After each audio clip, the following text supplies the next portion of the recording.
Hello प्यारे बच्चों, तो कैसे हैं आप लोग। आप लोगों का इस क्लास में स्वागत है। ठीक है, आज हम क्या पढ़ने वाले हैं, प्रकाश के बारे में पढ़ने वाले हैं। क्लास 10th का है।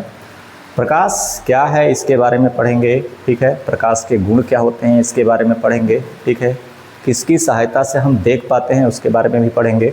ठीक है, तो हम ज़्यादा इधर उधर की बातें नहीं करते हैं, डायरेक्ट पढ़ाई पर चलते हैं। ठीक है, तो पढ़ाई पर चलने के लिए सबसे पहले हम क्या करते हैं कि जो हमारा जो टॉपिक है, इसमें जिस जिस टॉपिक को हमें पढ़ना है उस टॉपिक को पहले मैं बता देता हूँ। ठीक है, पहला हमारे पास टॉपिक क्या है बाबू। पहला है कि प्रकाश क्या है। पहला क्या है, प्रकाश क्या है। थोड़ा कलर इसका चेंज कर लेते हैं, इसका कलर हम थोड़ा चेंज कर लेते हैं क्योंकि दिख नहीं रहा है। ठीक है, चलो, तो ये हमारा पहला क्या पढ़ना है कि प्रकाश क्या है। दूसरा क्या है हमारा पढ़ना है कि प्रकाश के स्रोत क्या है। और तीसरा प्रकाश के गुण क्या हैं। और चौथा में है प्रकाश के आधार पर वस्तुओं के प्रकार को पढ़ना है। और पांचवा है प्रकाश की किरण। आज हम इतने ही टॉपिक को कवर करेंगे, अगले वीडियो में इसके आगे वाले टॉपिक को कवर करेंगे। ठीक है, तो चलिए हम ज़्यादा देर नहीं करते हैं, सबसे पहला वर्ड जो है प्रकाश क्या है इसके बारे में जानने का प्रयास करते हैं। ठीक है, तो देखो यहाँ पर लिखा आ गया आपका कि प्रकाश क्या है। तो सिंपली हम कह सकते हैं कि प्रकाश एक प्रकार की ऊर्जा है। प्रकाश क्या है, एक प्रकार की ऊर्जा है। ऊर्जा क्या होता है सर? अरे ऊर्जा का मतलब होता है कार्य करने की क्षमता। सर कार्य करने की क्षमता का मतलब, जैसे एक विद्युत क्या होता है, विद्युत से बल्ब चल जाता है, बल्ब जल जाता है, पंखा चलता है। तो ये बल्ब जलाने का, पंखा चलाने का उसके पास क्या है, क्षमता है। वही उसको कहेंगे वैद्युत ऊर्जा। क्या कहेंगे? वैद्युत ऊर्जा कहेंगे। उसी तरह प्रकाश के पास भी अपना एक क्षमता है, अंधेरों को दूर कर देना, सोलर सेल को चार्ज कर देना सोलर प्लेट के माध्यम से। तो आखिर ऊर्जा है तभी तो कुछ कार्य कर रहा है, इसीलिए हम प्रकाश को ऊर्जा कहते हैं। क्या कहते हैं? ऊर्जा कहते हैं। तो हम कह सकते हैं कि प्रकाश क्या है बाबू। तो प्रकाश एक ऊर्जा का रूप है। क्या है? प्रकाश एक ऊर्जा का रूप है। ठीक है सर, इससे और क्या हो सकता है? अगर मुझे आप देख रहे हैं, चाहे मैं आपको देख पा रहा हूं, चाहे अगल बगल जितनी भी वस्तुएं रखी हुई हैं सभी को देख पा रहा हूं, इसका मेन कारण क्या है?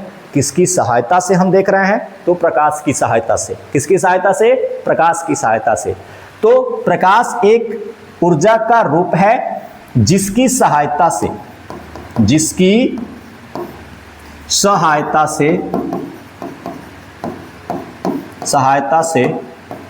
हम किसी वस्तु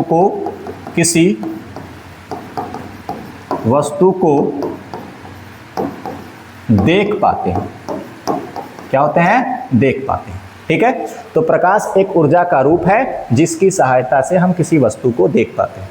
कैसे देखते हैं सर? कैसे देखते हैं? तो सिंपल सी बात है, ध्यान से देखना यहां पर कि मान लो यहां पर कोई वस्तु है।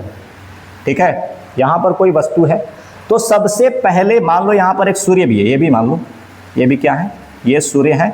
और सूर्य से प्रकाश निकलकर इस वस्तु पर पड़ा और इस वस्तु से टकराकर फिर हमारे कहाँ पड़ गया? आंखों पर पड़ता है। ठीक है, आंखों पर पड़ता है। और जब पड़ता है तो देखने की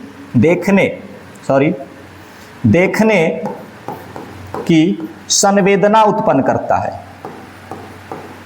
संवेदना उत्पन्न करता है। ठीक है, तो हम किसी वस्तु को तभी देख पाते हैं जब प्रकाश सबसे पहले वस्तु पर टकराता है और उससे टकराकर फिर हमारे आंखों पर पहुंचता है, तभी हम वस्तु को देख पाते हैं। डायरेक्ट रोशनी अगर हमारी आंखों पर पड़ेगी तो हम उस तरह वस्तु को नहीं देख पाएंगे। लेकिन जब हम छोटे थे तो क्या करते थे? नहीं देखते थे कि आंखें पे टॉर्च मार देता था। तो कोई अगर रोशनी सीधे आंख पे आ रही है बिना वस्तु पर टकराए तो हम किसी वस्तु को देख नहीं पाएंगे, बल्कि और क्या दिखेगा? ब्लैक ब्लैक दिखेगा, चाहे आंख इतना चमकेगा कि आंख हमारा खुलेगा ही नहीं। ठीक है, तो किसी वस्तु का देखने का शर्त यही है कि सबसे पहले प्रकाश उस वस्तु से टकराए और फिर हमारे आंखों तक पहुंचे, तब हम वस्तु को देख सकते हैं। ठीक है, कोई दिक्कत यहाँ तक? प्रकाश क्या है आपने जान गए, प्रकाश एक ऊर्जा का रूप है जिसकी सहायता से हम किसी वस्तु को देख पाते हैं। कोई दिक्कत यहाँ तक? नहीं ना। चलो हम नेक्स्ट टॉपिक में चलते हैं। सर आप बताइए दूसरा चीज क्या है कि ये बताइए हमको कि सर ये प्रकाश किससे किससे हमें प्राप्त हो सकता है, यानी कहाँ से प्राप्त हो सकता है। तो तुमको पता है सबसे पहले पूरी दुनिया जानती है कि जो पहला स्रोत हमारे पास है, मेन स्रोत है, पूरे दुनिया का स्रोत है, वो है सूर्य। क्या है? सूर्य है। तो प्रकाश स्रोत का मतलब ये है कि जहां से हमें प्रकाश प्राप्त होता हो, यानी जो हमें प्रकाश देता हो, वो सभी वस्तु जिससे हमें प्रकाश प्राप्त होती है वो क्या कहलाता है? प्रकाश के स्रोत कहलाते हैं। तो हम लिख सकते हैं यहां पर कि जिस भी वस्तु से हमें प्रकाश प्राप्त होता है उस वस्तु को प्रकाश का स्रोत कहते हैं। स्रोत कहते हैं बाबू।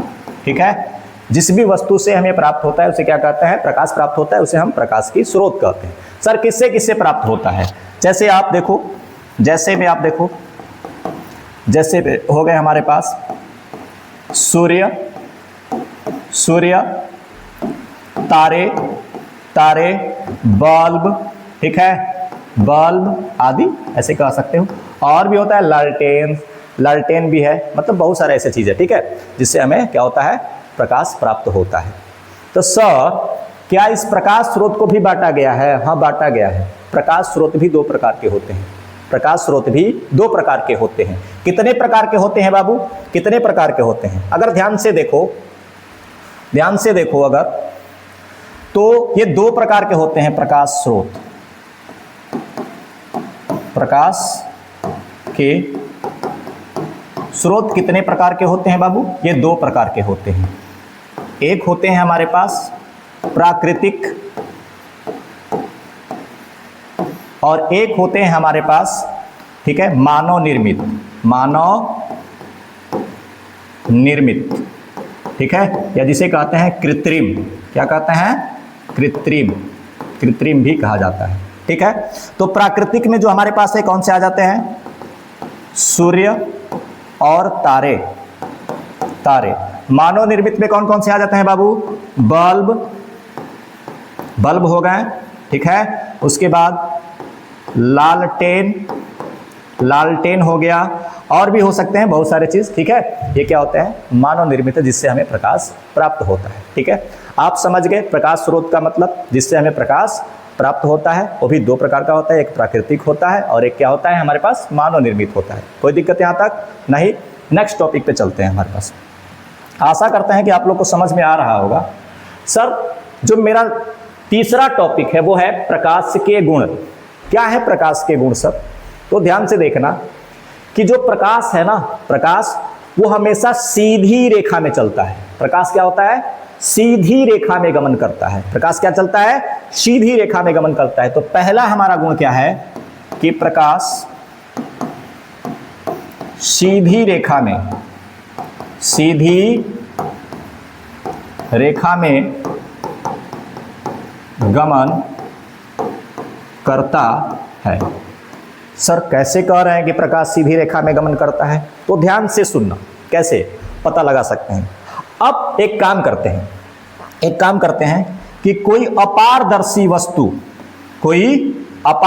वस्तु, मान लो ये अपारदर्शी वस्तु है, ठीक है। अपारदर्शी वस्तु का मतलब जिससे प्रकाश आर पार नहीं होता, जैसे दीवार हो गया, किताब हो गया, है ना, जिससे प्रकाश पार नहीं होता। तो क्या होगा कि हम क्या करते हैं भैया, क्या करते हैं कि यहाँ से मान लो टार्च ही ले लिए, क्या करते हैं, टार्च ही ले लिया हमने, एक टार्च ले लिया, ठीक है, और इससे प्रकाश ऐसे निकल के जा रही है, प्रकाश की किरण सब निकल के जा रही है, ठीक है।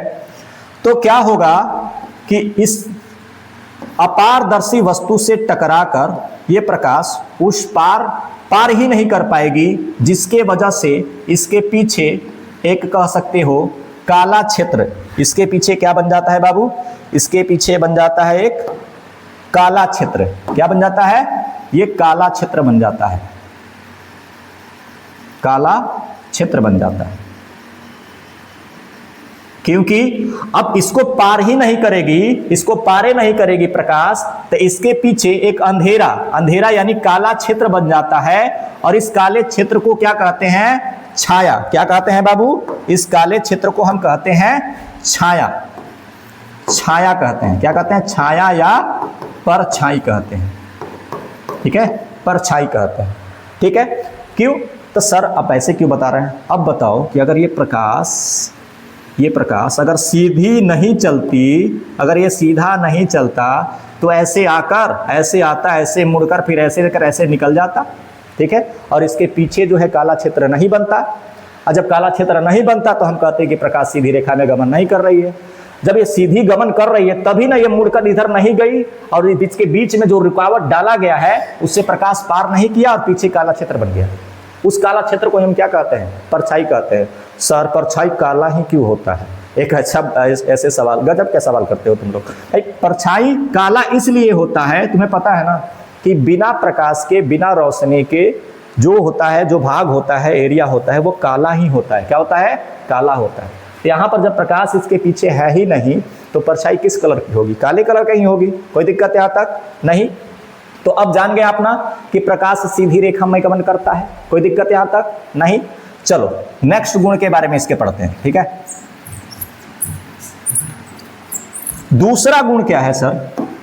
दूसरे गुण के बारे में बताइए। दूसरा गुण सुन लेना कि जो प्रकाश की चाल निर्वात में, निर्वात का मतलब समझते हो, जहां कुछ भी नहीं हो, ये जो हवा है ना, ये जो हमारा वायुमंडल हवा है, इसको प्रकाश के लिए निर्वात ही मान के चलते हैं। इसमें जो गैसेज है उसको निर्वात ही मान के चलते हैं।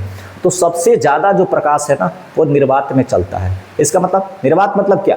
गैस है। ठीक है, यानी अगर हम कहें कि सर ये बताइए कि ठोस, द्रव और गैस, ये तीनों में सबसे कम और सबसे ज्यादा किसमें स्पीड से चलेगी? सबसे ज्यादा चाल किसमें होगा प्रकाश का? ध्यान से देखो, जो ठोस होता है ना, जो ठोस होता है सबसे कम चलती है। ठोस में सबसे कम चलती है, ठोस में सबसे कम चलती है। और सबसे ज्यादा किसमें चलती है? गैस में। किसमें चलती है? गैस में। और इसमें मध्यम कह सकते हो। इसमें क्या है? मध्यम। इसमें क्या चलता है? मध्यम। यानी कह सकते हो कि प्रकाश की चाल सबसे ज्यादा बाबू गैस में होती है और सबसे कम ठोस में होती है, और मध्यम किसमें होती है? द्रव में होती है। तो ये गैस है, ये जो हमारा वायुमंडल है गैसों से भरा है, ऑक्सीजन है, नाइट्रोजन है, कार्बन डाइऑक्साइड, एक निर्वात ही मान के चलते हैं। इसीलिए हम कह सकते हैं यहाँ पर बाबू कि प्रकाश की सबसे अधिक चाल निर्वात में, ठीक है, लिख सकते हैं कि प्रकाश की सबसे अधिक चाल निर्वात में लगभग 3 × 10⁸ मीटर पर सेकेंड, अर्थात 3 लाख किलोमीटर प्रति घंटा की रफ्तार से चलती है। रफ्तार से चलती है। ठीक है, तो प्रकाश की सबसे अधिक चाल निर्वात में लगभग इतना के रफ्तार से चलती है। कोई दिक्कत यहां तक? तो सबसे ज्यादा प्रकाश की चाल कितनी होती है? निर्वात में। कितनी होती है? तो 3 × 10⁸ मीटर पर सेकेंड। अगर किलोमीटर प्रति घंटा में बताना हो आपको तो 3 लाख किलोमीटर प्रति घंटा की रफ्तार से चलती है। ये 2 गुण आपको समझ में आ गए क्या? प्रकाश सीधी रेखा में गमन करता है। दूसरा क्या है? प्रकाश की सबसे अधिक चाल निर्वात में लगभग 3 × 10⁸ मीटर प्रति सेकंड की रफ्तार से होती है। सर और गुण क्या होते हैं? आपको पता है कि आप लोग, अगर मैं बताऊं कि प्रकाश को चलने के लिए किसी माध्यम की आवश्यकता नहीं होती है, क्या आप मानेंगे? मानना पड़ेगा क्योंकि प्रकाश एक प्रकार का तरंग है, वो भी कैसा तरंग है, तब वैद्युत चुंबकीय तरंग है। और वैद्युत चुंबकीय किस प्रकार की तरंग है, तो अनुप्रस्थ तरंग है। तरंग अगर पढ़े होंगे आप तो दो प्रकार की मेनली जो आपने तरंग पढ़ा होगा, एक अनुदैर्घ्य तरंग और एक अनुप्रस्थ तरंग। एक अनुदैर्घ्य तरंग, एक अनुप्रस्थ तरंग। तो अनुप्रस्थ जो तरंगे होती हैं, जितनी भी तरंगे होती हैं, उनको चलने के लिए किसी माध्यम की आवश्यकता नहीं पड़ता है, जबकि अनुदैर्घ्य जो तरंग होता है उसको चलने के लिए माध्यम की आवश्यकता पड़ता है। जैसे 9 क्लास में आपने ध्वनि पढ़ा होगा, साउंड के बारे में पढ़ा होगा, तो ध्वनि को चलने के लिए किसी माध्यम की जरूरत पड़ती है ना, तो वो किस प्रकार की तरंग हुई, अनुदैर्घ्य तरंग। कौन सी तरंग हुई, अनुदैर्घ्य। जबकि आपने वैद्युत चुंबकीय तरंग को या प्रकाश तरंग, इसको चलने के लिए किसी माध्यम की आवश्यकता नहीं पड़ती है। इसीलिए तीसरा अगर हम बात करें, क्या हो जाएगा कि प्रकाश एक वैद्युत चुंबकीय तरंग, मतलब ब्रैकेट में कह सकते हो अनुप्रस्थ, ठीक है, तरंग है। अनुप्रस्थ तरंगे होती हैं, बता दिया ना। अनुप्रस्थ यानी वैद्युत चुंबकीय तरंग, उस प्रकार की तरंग जिसको चलने के लिए किसी माध्यम की जरूरत नहीं पड़ती है। अर्थात चौथा में लिख ही देते हैं ताकि आप समझ जाओ कि प्रकाश को गमन करने के लिए किसी माध्यम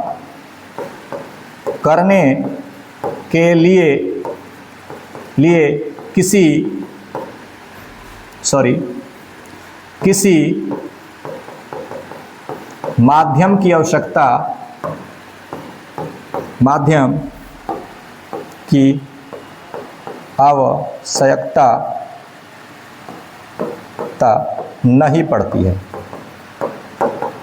नहीं पड़ती है।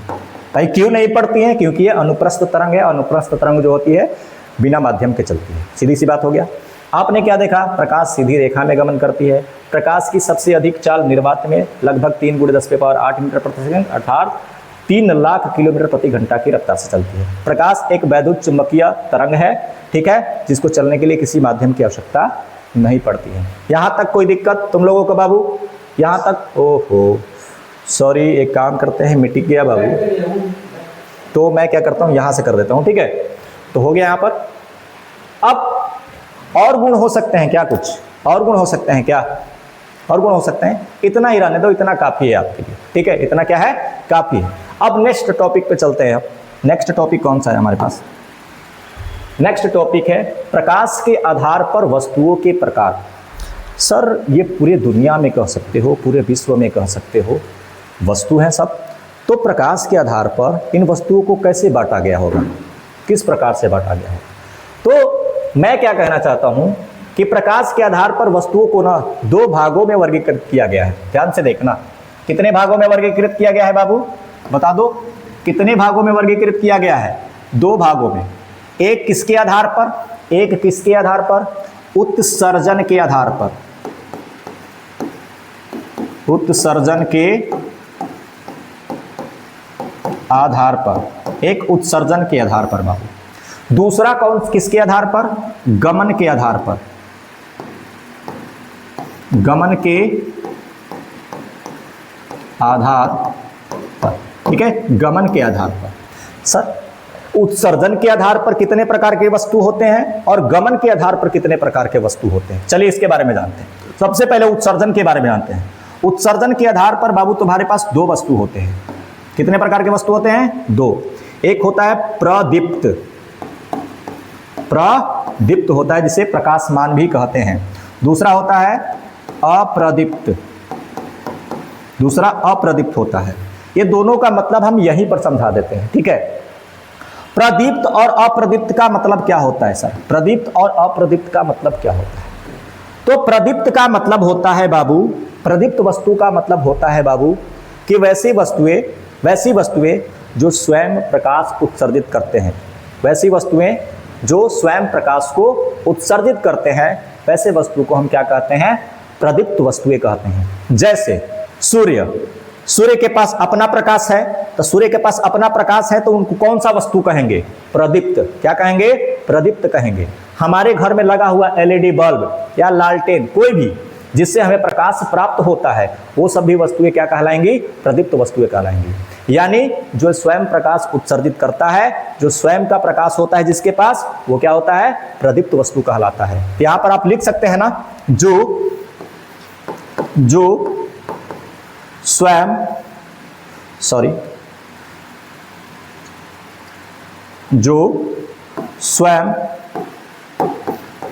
प्रकाश उत्सर्जित करता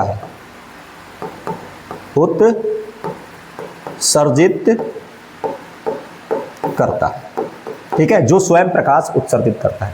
तो सर अप्रदीप्त का मतलब, अ का मतलब होता है नहीं, यानी वैसी वस्तु जो है स्वयं प्रकाश उत्सर्जित नहीं करती है, वैसी वस्तुओं को बाबू हम क्या कहते हैं? अप्रदीप्त वस्तुएं कहते हैं। सीधे से इसका मतलब लिख लेंगे कि जो स्वयं प्रकाश उत्सर्जित नहीं करते हैं, वैसे वस्तु को क्या कहते हैं? हम अप्रदीप्त वस्तु कहते हैं। एग्जाम्पल में यहां पर लिख लेना, उदाहरण में बाबू, जैसे में यहां पर लिख लेना सूर्य हो गया, बल्ब,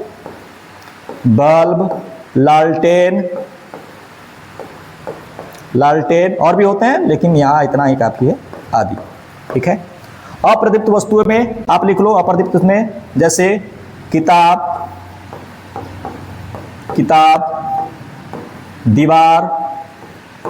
दीवार, ठीक है, टेबुल, उसके बाद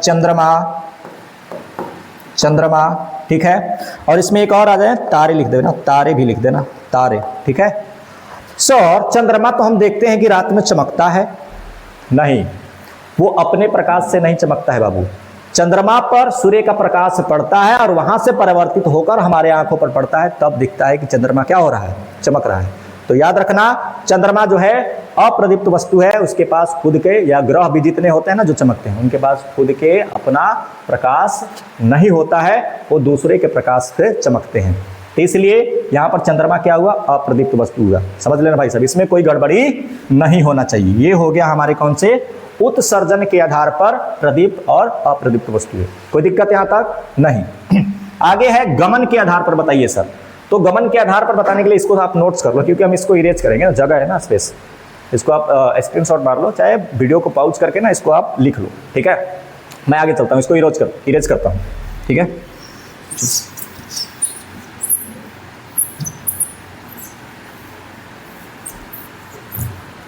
बिना मेहनत किए बाबू कुछ भी नहीं निकलेगा, ठीक है। अभ्यास दिन रात करना पड़ेगा, बिना अभ्यास के कुछ नहीं होगा।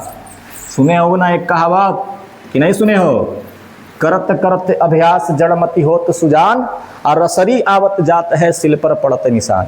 छोटे छोटे क्लासों में वरदराज की कहानी पढ़े हो ना, इस पर ध्यान रखना है। बिना अभ्यास के ज्ञान भी क्या होता है? भार के समान होता है, ठीक है। यानी बिना क्रिया के ज्ञान भी भार के समान होता है। इसलिए उस पर बिना कितनों भी हम पढ़ा दें, लेकिन तुम अगर अभ्यास नहीं करोगे घर पे दिन रात, तो आपको सफलता नहीं मिलेगी और आपको कुछ भी याद नहीं रहेगा, ठीक है। तो दूसरा वाला क्या था? प्रकाश के गमन के आधार पर, गमन के आधार पर, ठीक है। गमन के आधार पर बाबू वस्तु 3 प्रकार की होती है। कितनी प्रकार की होती हैं? 3 प्रकार की होती है बाबू। कौन कौन से? एक होता है तुम्हारा पहला पारदर्शी वस्तु, ठीक है। दूसरा होता है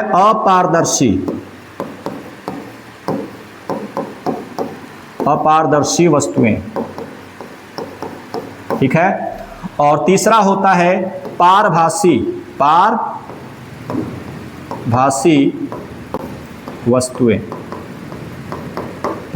वस्तुएं, ठीक है। ये 3 प्रकार की होती हैं। तीनों को हम देखते हैं, यहीं पर समझ लेते हैं एक साथ में, ठीक है। नोट्स अलग से बनाने की जरूरत नहीं है हमारे क्लास में, ठीक है। जो लिखवा रहे हैं ना उतना ही लिखो, काफी है, ठीक है। नेक्स्ट, पहला यहां पर देखो क्या लिखा है, पारदर्शी। पार का मतलब क्या होता है? जिससे वैसा ऑब्जेक्ट है, यानी वैसा वस्तु है जिससे प्रकाश आसानी से आर पार हो जाती है। क्या हो जाती है? आसानी से आर पार हो जाती है। और जब प्रकाश आर पार होगी तो हमें दिखाई भी आर पार देगा। कभी मॉल में जाते हो ना, चाहे गाड़ी का, तुम गाड़ी जो कार में बैठते हो उसके जो आगे का शीशा लगा तो उसमें आर पार दिखाई देता है, तो किस प्रकार के शीशे होते हैं? मॉल के अंदर जो आर पार दिखाई देता है किस प्रकार के शीशे होते हैं? तो उसके अंदर से प्रकाश एक तरफ से दूसरे तरफ जा रहा है, तभी ना अंदर वाला चीज हमें दिखाई दे रहा है। कोई भी चीज कभी कब देखते हैं? जब उससे टकरा कर हमारे आंख तक पहुंचता है, तो प्रकाश अंदर से बाहर पहुंच रहा है, तभी ना हम अंदर वाली चीज को बाहर देख रहे हैं कि नहीं देख रहे हैं। तो वैसे जो पारदर्शी कांच होता है वो किस वस्तु में आते हैं? पारदर्शी वस्तु होती है। कौन सी होती है? पारदर्शी वस्तु होती है। ये हवा है, तो हवा के अंदर ये हवा भरा है, नाइट्रोजन है, ऑक्सीजन है, सब कुछ है, फिर भी हम इसमें आर पार देख रहे हैं, तो ये हवा भी क्या कहेगी? पारदर्शी वस्तु है कि नहीं? है कि नहीं? ठीक है, ये सारे के सारे पारदर्शी वस्तु कहलाते हैं। तो पारदर्शी वस्तु किसे कहते हैं बाबू? वैसी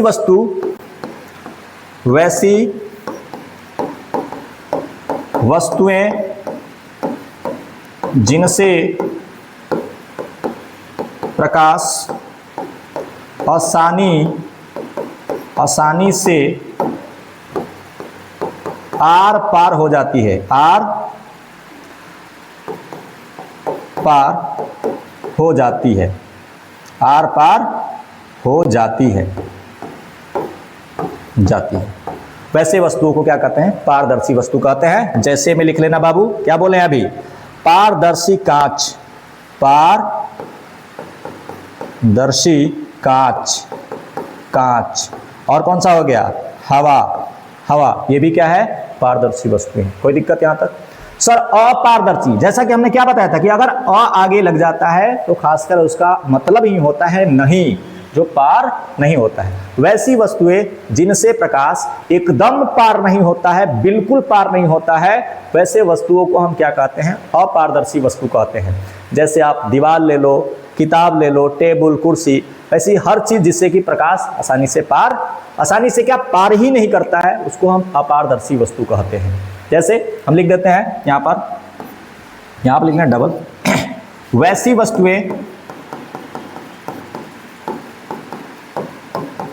वस्तुएं जिनसे प्रकाश एकदम पार नहीं होता है। एकदम का मतलब एकदम बिल्कुल पार नहीं होता है। वैसी वस्तुएं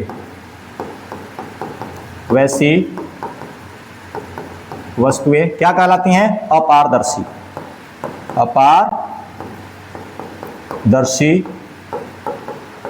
वस्तुएं कहलाती हैं।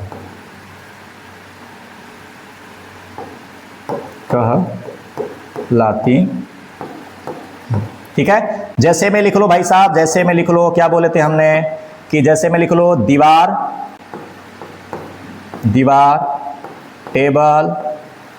टेबल, ठीक है, किताब, ये सारी की सारी वस्तुएं क्या होती हैं? हमारे पास अपारदर्शी वस्तुएं होती हैं। अगर हम तीसरे की बात करते हैं तो लिखा है पारभासी वस्तुएं। अच्छा, पारभासी वस्तुएं क्या होती हैं? पहले मैं इसको लिख देता हूं, उसके बाद तुम्हें समझने में आसानी होगी। लिख देते हैं कि वे सभी वस्तुएं जिनसे प्रकाश थोड़ी मात्रा में पार हो, वैसी वस्तुओं को हम पारभासी वस्तुएं कहते हैं। अधिकांश जो होती है प्रकाश वो परावर्तित हो जाती है और थोड़ी मात्रा में प्रकाश उससे पार होती है। और जब थोड़ी मात्रा में प्रकाश पार होगा तो दिखाई भी हमें थोड़ा थोड़ा ही देगा। ठीक है, तो वो कौन सी वस्तुएं हो सकता है? बचपन में जानते हो, बचपन में हम क्या करते थे कि किसी बुक में अगर चित्र हुआ करता, चित्र जब रहता है तो उसको हम बनाने के लिए, हमको तो बनाने आता नहीं था, तो हम क्या करते थे, एक पेज लेते थे और उस पर थोड़ा सा तेल लगा देते थे। तेल लगाने की वजह से क्या होता था, थोड़ा थोड़ा दिखाई देने लगता था। और चित्रवा के ऊपर रख के हम क्या करते थे, ऊपर से पेंसिलियाँ चला के उगा लेते थे, या बाद में फिर क्या करते थे, उसको रंग देते थे। है कि नहीं है? तो इस तरह से तेल लगा हुआ कागज थोड़ा थोड़ा दिखाई देने लगा, तो तेल लगा हुआ कागज किस वस्तु का उदाहरण है? तो पारभासी वस्तु का, है कि नहीं? तो चलो समझ गया बात का, यहां पर लिख देते हैं तेल लगा हुआ कागज। क्या? तेल लगा हुआ कागज, अच्छे से लिख लेना, ठीक है। और दूसरा है कोहरा। कोहरा क्या होता है? कोहरा, अरे धुंध का दिन नहीं होता है जी, जो है ये ठंडे के दिन में, उसी को कोहरा कहते हैं। तो उसमें क्या होता है? थोड़ा थोड़ा दिखाई देता है। रोड पर चलते हैं तो कैसे धीरे धीरे गाड़ी चलाते हैं, क्यों? क्योंकि थोड़ा थोड़ा दिखाई देता है तभी हम चलते हैं। एकदम दिखाई नहीं देगा तो क्या होगा? चल पाएंगे नहीं। तो आपने क्या देखा? हमने उत्सर्जन के आधार पर दो वस्तु देखे, कौन कौन से? प्रदीप्त और अप्रदीप्त। और गमन के आधार पर हमने तीन प्रकार की वस्तुएं देखे, पारदर्शी, अपारदर्शी और पारभासी। पारदर्शी जिससे आसानी से प्रकाश पार कर जाए, अपारदर्शी जिससे बिल्कुल पार ना करे, और पारभासी जिससे थोड़ी थोड़ी मात्रा में पार करे। तो हमने वस्तुओं के प्रकार को अच्छे से देख लिया। आप इसको नोट कर लो, स्क्रीनशॉट मार लो, चाहे वीडियो को पॉज करके या बैक करके इसे नोट कर लो, ठीक है। नेक्स्ट टॉपिक पर चलते हैं, ठीक है, समय भी ज्यादा निकल रहा है। प्रकाश की किरण, अब बात करते हैं किसकी? प्रकाश की किरण की, ठीक है। तो ध्यान से देखना, क्या होता है सर प्रकाश की किरण? हमने क्या बताया था? पीछे बताया था ना प्रकाश के गुण में, कि प्रकाश सीधी रेखा में गमन करती है। क्या करती है? सीधी रेखा में गमन करती है। तो क्या हमें दिखाई देता है? नहीं दिखाई देता है। वो जो रेखा है हमें दिखाई देता है? नहीं दिखाई। एक काल्पनिक रेखा होती है। क्या होती है? जिसे हम मान लेते हैं। क्या करते हैं? मान लेते हैं। तो ध्यान से सुनना कि प्रकाश की किरण किसे कहते हैं। ध्यान से देखना कि प्रकाश ठीक है, जिन सरल रेखाओं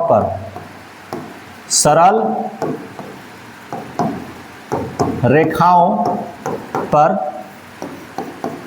गमन करता है, उस रेखा को ही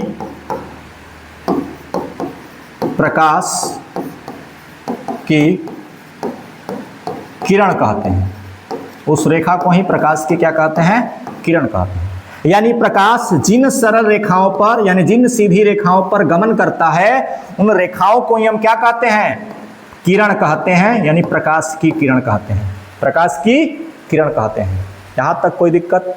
तो क्या है सर, किसी भी प्रकाश स्रोत से क्या एक ही प्रकाश की किरण निकलती होगी? नहीं। जब भी प्रकाश निकलता है तो बहुत सारे किरणों के समूह से चलता है। क्या होता है? जब भी प्रकाश निकलता है तो किरणों के समूह में चलता है। किरणों के समूह में चलता है, तो उसके बारे में भी पढ़ेंगे। और किरणों के समूह में चलता है तो उसको क्या कहते हैं। उससे पहले एक चीज और बता देते हैं प्रकाश के बारे में। ये हो गया ना। अब ध्यान से देखना, एक चीज और बता देते हैं, इसको मिटा देते हैं, आपने नोट कर लेना बैक करके, ठीक है। एक चीज और बता देते हैं, एक खास बात बता देते हैं कि देखो, प्रकाश का ना दोहरा चेहरा होता है, कह सकते हो दोहरी प्रकृति। क्या होती है? दोहरी प्रकृति भी होती है, दोहरी प्रकृति होती है। जैसे नहीं होता है कि ऊपर से कुछ और ही अंदर से कुछ और ही, दो रूप होता है, उसी तरह प्रकाश की भी दोहरी प्रकृति होती है। दोहरी प्रकृति क्या? यह तरंग भी है। क्या है? तरंग भी है। और ये क्या है? कण भी है। यह तरंग भी है और यह कण भी है। कोई वैज्ञानिक इसे तरंग कहता है, कोई इसे कण कहता है। एक्चुअल में ये दोनों है। कण के भी भांति व्यवहार करता है और तरंग की भांति भी व्यवहार करता है। जब कण की भांति व्यवहार करता है तो वो कण वाले क्या कहलाते हैं? फोटोन। क्या कहलाते हैं? फोटोन। जिसका डेफिनेशन हम कह सकते हो कि प्रकाश ऊर्जा के छोटे छोटे कह सकते हो, ऊर्जा के बंडलों के रूप में चलता है। ऊर्जा के बंडलों को प्रकाश क्या है? प्रकाश छोटे छोटे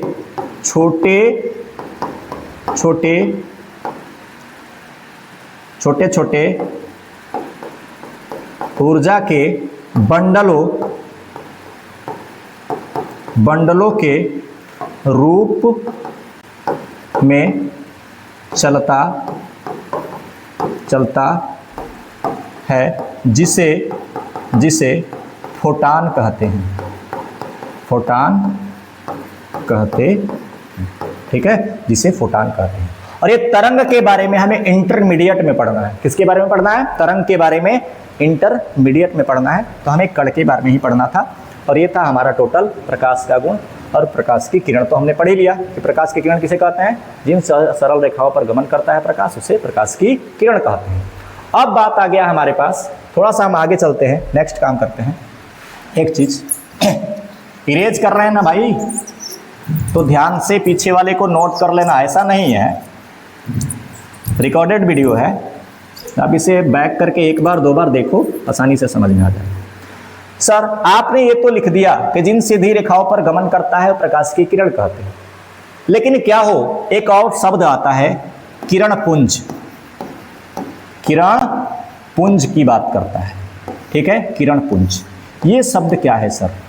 ये शब्द क्या है? अरे वही है किरणों का समूह, यानी इसको हम कह सकते हैं कि प्रकाश के किरणों के समूह को, किरणों के समूह को क्या कहते हैं? समूह को किरण पुंज कहते हैं। क्या कहते हैं? किरण पुंज। किसका पुंज? किसका किरण पुंज? प्रकाश का किरण पुंज, ठीक है, कहते हैं, किरण पुंज कहते हैं प्रकाश के किरणों का। यानी ये टोटल अगर मान लो ये बहुत सारे प्रकाश की किरण हैं, तो इनको सभी को मिलाकर हम क्या कहते हैं? किरण पुंज। क्या कहते हैं? किरण पुंज कहते हैं बाबू। क्या कहते हैं? किरण पुंज कहा जाता है।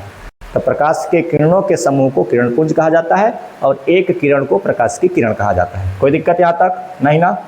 सर क्या किरण पुंज भी अलग अलग प्रकार के होते हैं? हाँ होते हैं, ध्यान से देख लेना। मैं इसे इरेज करता हूँ, ठीक है, केवल इरेज कर रहा हूँ जल्दी जल्दी लिखने के लिए, ठीक है, आप इसे नोट कर लेना बैक करके, ठीक है। तो आज के लिए हम क्या करते हैं, समाप्त करते हैं यहीं पर। कल अगले पार्ट में, पार्ट 2 में आपको किरण पुंज के प्रकार के बारे में पढ़ाया जाए।